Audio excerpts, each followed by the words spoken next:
Portanto, agora já não há condenação para os que estão em Cristo Jesus, porque por meio de Cristo Jesus, a lei do Espírito de vida me libertou da lei do pecado e da morte.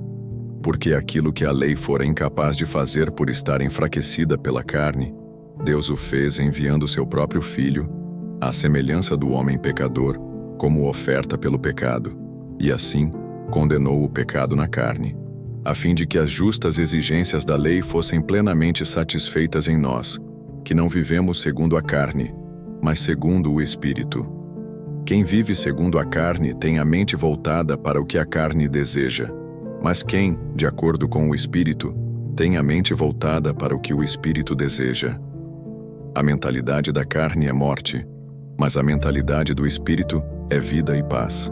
A mentalidade da carne é inimiga de Deus, porque não se submete à lei de Deus, nem pode fazê-lo. Quem é dominado pela carne não pode agradar a Deus. Entretanto, vocês não estão sob o domínio da carne, mas do Espírito, se de fato o Espírito de Deus habita em vocês. E se alguém não tem o Espírito de Cristo, não pertence a Cristo. Mas se Cristo está em vocês, o corpo está morto por causa do pecado, mas o Espírito está vivo por causa da justiça. E se o Espírito daquele que ressuscitou Jesus dentre os mortos habita em vocês, aquele que ressuscitou a Cristo dentre os mortos também dará vida a seus corpos mortais, por meio do seu Espírito que habita em vocês. Portanto, irmãos, estamos em dívida, não para com a carne, para vivermos sujeitos a ela. Pois se vocês viverem de acordo com a carne, morrerão. Mas se pelo Espírito fizerem morrer os atos do corpo, viverão. Porque todos os que são guiados pelo Espírito de Deus são filhos de Deus. Pois vocês não receberam um espírito que os escravize para novamente temer, mas receberam o Espírito que os adota como filhos, por meio do qual clamamos: Abba, Pai. O próprio Espírito testemunha ao nosso espírito que somos filhos de Deus. Se somos filhos, então somos herdeiros. Herdeiros de Deus e co-herdeiros com Cristo, se de fato participamos dos seus sofrimentos, para que também participemos da sua glória. Considero que os nossos sofrimentos atuais não podem ser comparados com a glória que em nós será revelada. A natureza criada aguarda, com grande expectativa, que os filhos de Deus sejam revelados. Pois ela foi submetida à futilidade, não pela sua própria escolha, mas por causa da vontade daquele que a sujeitou, na esperança de que a própria natureza criada será libertada da escravidão da decadência em que se encontra, para a gloriosa liberdade dos filhos de Deus. Sabemos que toda a natureza criada geme até agora, como em dores de parto, e não só isso, mas nós mesmos, que temos os primeiros frutos do Espírito, gememos interiormente, esperando ansiosamente nossa adoção como filhos, a redenção do nosso corpo.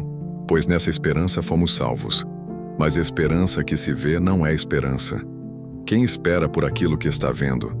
Mas se esperamos o que ainda não vemos, aguardamo-lo pacientemente. Da mesma forma, o Espírito nos ajuda em nossa fraqueza, pois não sabemos como orar.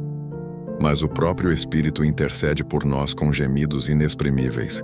E aquele que sonda os corações conhece a intenção do Espírito, porque o Espírito intercede pelos santos de acordo com a vontade de Deus.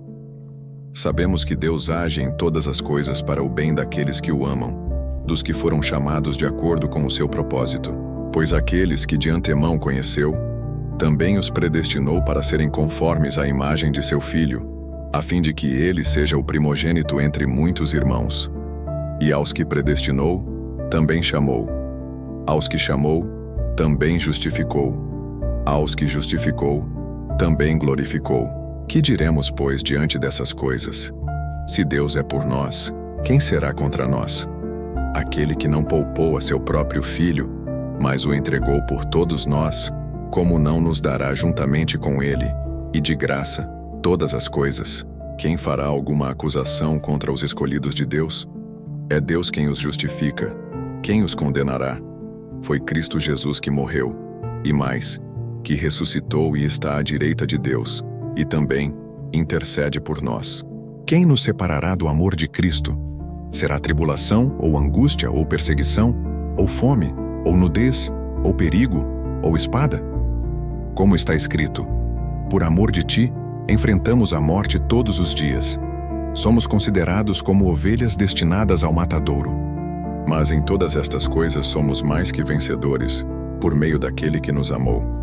Pois estou convencido de que nem morte nem vida, nem anjos nem demônios, nem o presente nem o futuro, nem quaisquer poderes, nem altura nem profundidade, nem qualquer outra coisa na criação será capaz de nos separar do amor de Deus, que está em Cristo Jesus nosso Senhor.